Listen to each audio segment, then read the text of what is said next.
আমার হাজব্যান্ড রান্না করতে খুব ভালোবাসে। আগে বিশ্বাস করুন, বাড়িতে এই চিকেন মাটন হলে ওই রান্না করতো। এখন একদম সময় পায় না, সেই জন্য আমি চিকেনটাকে একদম ভালো করে টক দই দিয়ে ম্যারিনেট করে রেখে দিচ্ছি। এই আজকে চিকেন দিয়ে বেশ একদম লাল লাল ঝোল করব, আর সাথে নিম পাতা ভাজা করব। তো আমি আমার হাজব্যান্ড রান্না করছিল এরকম একটা ভিডিও একদিন এই সোশ্যাল মিডিয়াতে শেয়ার করেছিলাম। সেটা দেখে অনেকে ভালোও বলেছে, অনেকে অন্যরকম মন্তব্য করেছে। তো সেটা তো একটা নর্মাল ব্যাপার, কিছুই তাতে যায় আসে না। তো রিসেন্ট আবার সেখানে এক কমেন্ট করেছেন একজন মহিলা আর কি, যে আপনি আপনার হাজব্যান্ডকে দিয়ে রান্না করান। ছি ছি, আমি তো কখনো আমার হাজব্যান্ডকে দিয়ে রান্না করাই না। আমি ঠিক বুঝতে পারি না এরা কারা, মানে কি মানসিকতা নিয়ে আর কি এরা রয়েছে, বেঁচে আছে।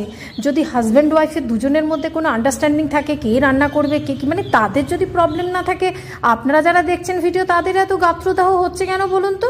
নিজের মতন থাকুন আর অপরকেও অন্য তাদের মতন করে থাকতে দিন।